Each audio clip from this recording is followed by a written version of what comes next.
பிசினித்தனம் பண்றவன் தரித்திரன் ஆகிறான். என்னையா உன் சகோதரன் கஷ்டப்படும் போது வசனம் என்ன சொல்லுது? ஆபத்தில் உதவவே சகோதரன் பிறந்திருக்கிறான். ஒரு கர்ப்பத்துல 2 பிள்ளைங்களை கர்த்தர் பெற வைக்கிறதே, ஒருத்தன் கஷ்டப்பட்டா இன்னொருத்தன் ஓடி அவன் கைப்பிடிக்கதான்.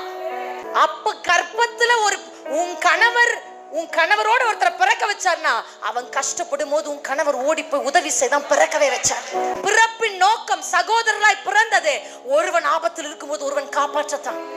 ஆனா அதை செய்ய விடாம, ஏன்னா இப்ப சமீபத்துல கேட்டு அப்படியே அதிர்ச்சி அடைஞ்சேன்.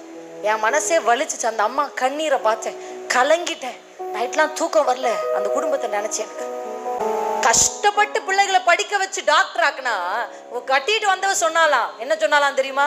உங்க அப்பா அம்மாவுக்கு 1 ரூபாய் கொடுக்க கூடாதுன்னு என் பிள்ளைங்க மேல சத்தியம் பண்ணி, 2 பிள்ளை மேல சத்தியம் பண்ணி அவங்க அம்மா கெஞ்சி நிக்கிறாங்க.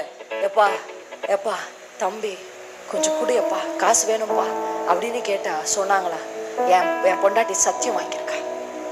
யா, ஆபத்தில் உறவுகிற சகோதரன் உங்ககிட்ட லட்சத்தை கொண்டு போய் கொடுங்கன்னு சொல்லல, 1000 ரூபாய் முடியல கொண்டு போய் கொடு.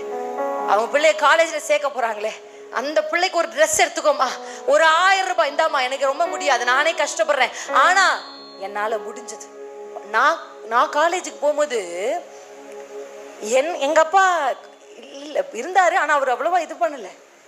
எங்க மாமா எனக்கு ஒரு சின்ன போன் வாங்கி கொடுத்தார், ஒரு மாமா எனக்கு உடைகள் வாங்கி கொடுத்தார், ஒரு மாமா எனக்கு பெட்டி வாங்கி கொடுத்தாரு. காலேஜுக்கு போகும்போது 4 மாமாங்க. அவங்களால என்ன முடியுமோ அதை செஞ்சாங்க. ஆன்டி பாருங்க விட்டாங்க செய்யுங்க. ஐயா, இன்னைக்கு நாங்க நல்லா இருக்கோமே. தங்கச்சி ஆபத்துல இருக்கும் போது கை விரிக்கிறது என்ன? ஸ்கூல் ஃபீஸ், காலேஜ் ஃபீஸ் மொத்தம் அவங்க கட்ட சொல்லல, இயன்றதை ஏன் செய்யல? இதெல்லாம் தான் குடும்பத்துல சாபங்களுக்கு ஒரு பெரிய. பெற்றோரை அவமதித்து கனவீனப்படுத்தி நீ நன்றா இருக்கணும், பூமியில நெடுநாள் வாழணும்னா உன் தாயையும் தகப்பனையும் கனப்படுத்தணும். உங்க புருஷன் ரொம்ப நாள் இந்த உலகத்துல வாழணும்னா அவங்க அப்பா அம்மாவை அவன் கனப்படுத்தணும். கனப்படுத்த நீங்க விடணும்.